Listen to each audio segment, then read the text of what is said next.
Assalamualaikum warahmatullahi wabarakatuh. Bagaimana kabarnya anak-anak? Semoga sehat selalu ya.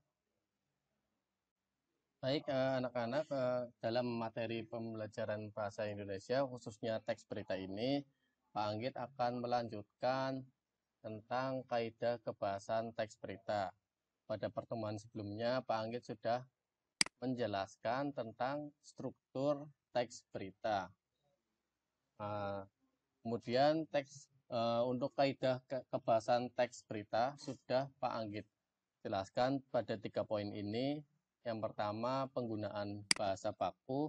Ya, tujuannya supaya si pembaca itu mudah memahami informasi-informasi yang ditulis pada teks berita.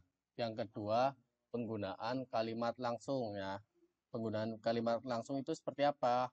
Nah, kemarin cirinya penggunaan teks kalimat langsung menggunakan tanda 2 petik ya.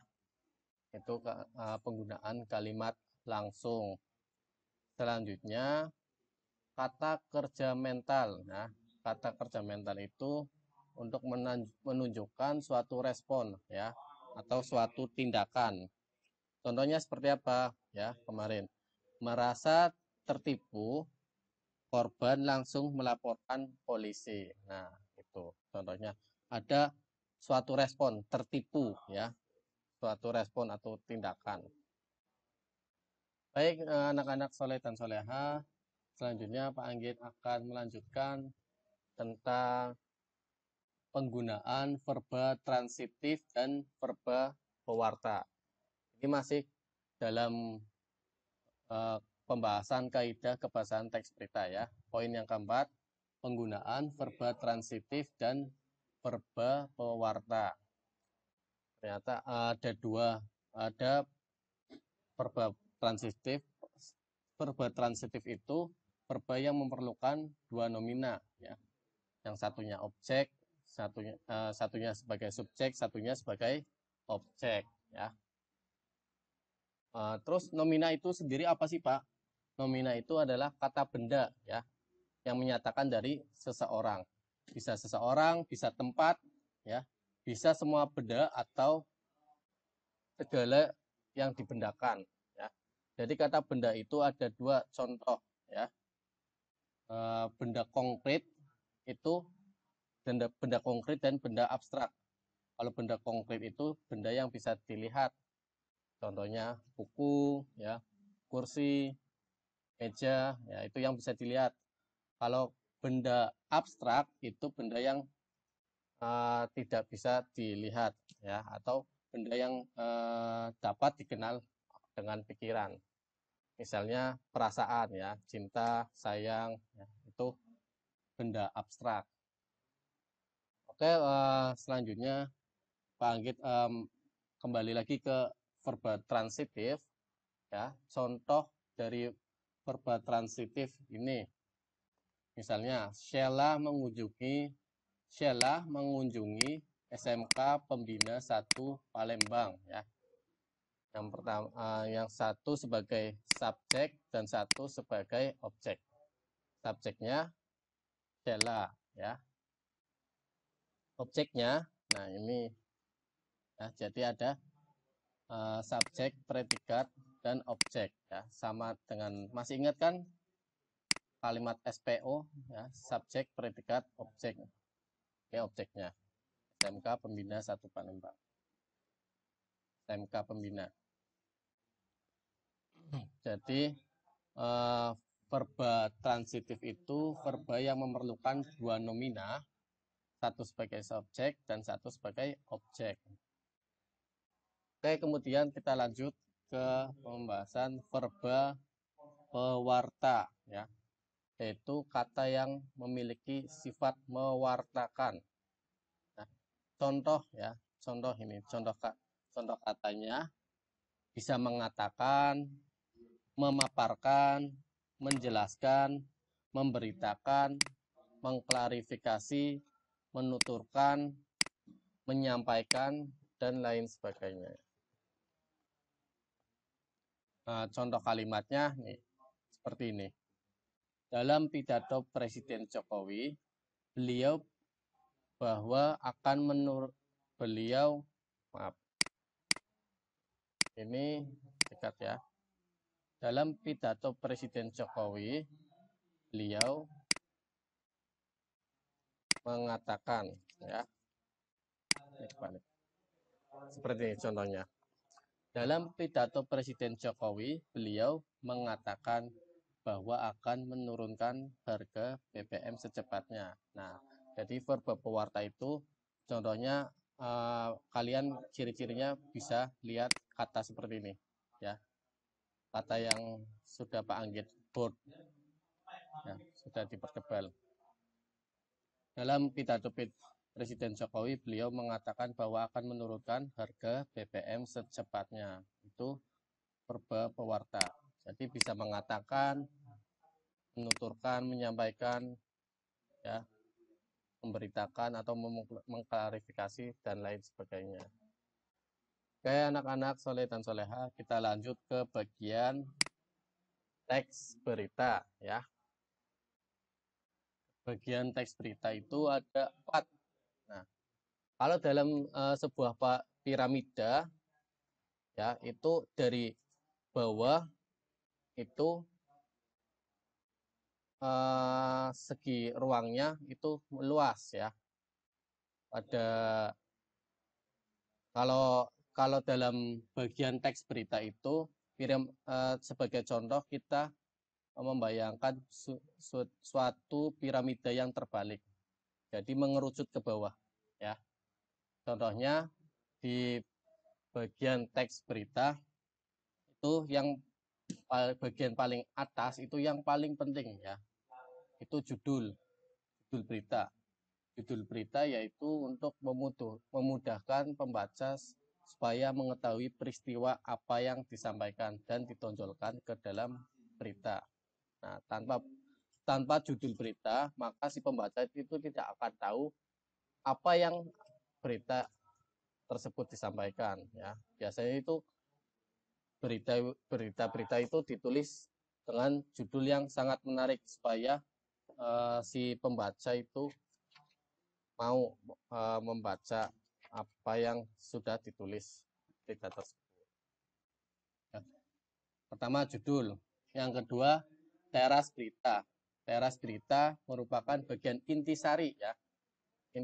Inti dari keseluruhan berita. Karena dapat menentukan apakah bagian berita tersebut akan dibaca atau tidak oleh masyarakat. Nah, lead berita ditulis pada paragraf pertama, ya. Lead berita ditulis pada bagian paragraf pertama mengandung jawaban atas pertanyaan apa, siapa, mengapa, dan kapan. Nah, jadi pada paragraf pertama bagian berita itu pasti ada ini, ya, mengandung jawaban apa, siapa, mengapa, dan kapan, ya. Nanti Pak Anggit kasih contoh. Sedangkan untuk bagian mengapa dan bagaimana itu terdapat pada tubuh berita. Tubuh berita merupakan tempat berita. Isinya peristiwa-peristiwa yang penting dan dilaporkan, peristiwa-peristiwa yang dilaporkan dengan bahasa singkat, jelas, dan padat. Tubuh berita ini ditulis untuk menjawab dari pertanyaan mengapa dan bagaimana, ya. Ini. Jadi kronologis kejadiannya, asal muasalnya itu ditulis pada paragraf kedua, ya. Jadi tubuh berita itu terdapat pada paragraf kedua maupun ketiga, itu. Kedua maupun ketiga. Kronologis kejadiannya. Yang terakhir yaitu ekor berita, ya. Ekor berita pada bagian informasi ini biasanya kurang penting, ya. Bagian berada di bawah, paling bawah. Ini Pak Anggit ada contohnya untuk bagian teks berita. Nah, seperti ini contohnya, ya. Ini judul, ya. Nanti judul. Lalu ada teras berita, ya. Kita cek apakah pada paragraf pertama ini mengandung jawaban apa, siapa, kapan, dan di mana. Oh, maaf.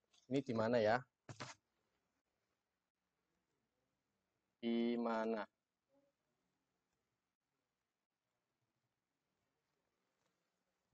Ya, kita cek. Apakah pada lead berita ini terdapat jawaban apa, siapa, di mana, dan kapan? Ya, kita cek. Apa berita tersebut? Ya, ini kelompok paduan suara berhasil menjuarai, ya, berhasil menjuarai The 9 dan TH Musika Eterna Roma International Fair Festival and Competition di Roma, Italia. Nah, itu sudah termasuk jawaban apa dan di mana, ya. Lokasinya di mana? Di Italia. Nah, ini sudah termasuk apa dan di mana.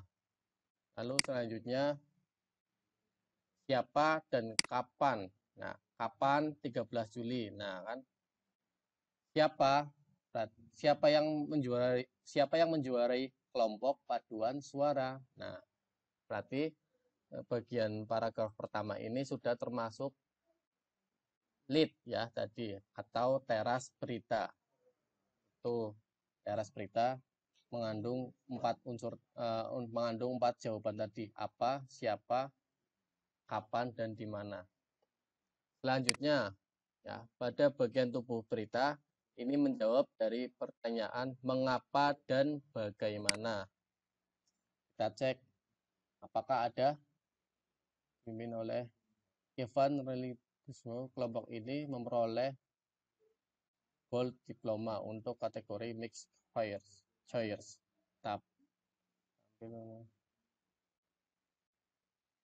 Nah, ini sudah termasuk bagaimana ya kronologisnya. Prestasi tersebut sangat membanggakan mengingat Voice Choral Society tampil dalam kondisi kurang maksimal setelah menempuh perjalanan panjang dari Manado. Mereka tidak memiliki waktu yang cukup untuk persiapan teknis. Nah, ini berarti sudah alasannya sudah jelas ini. Mereka tidak tampil kurang maksimal ya karena menempuh perjalanan yang sangat panjang dari Manado. Nah, sedangkan lokasinya ada di Roma, Italia. Lokasi tersebut. Jadi ini sudah termasuk bagian mengapa dan bagaimana kronologis kejadiannya. Oke, sampai di sini dulu anak-anak soleh dan soleha. Kemudian Pak Anggit minta untuk kalian merangkum apa yang tadi Pak Anggit sampaikan. Oke, terima kasih. Kurang lebihnya mohon maaf. Wassalamualaikum warahmatullahi wabarakatuh.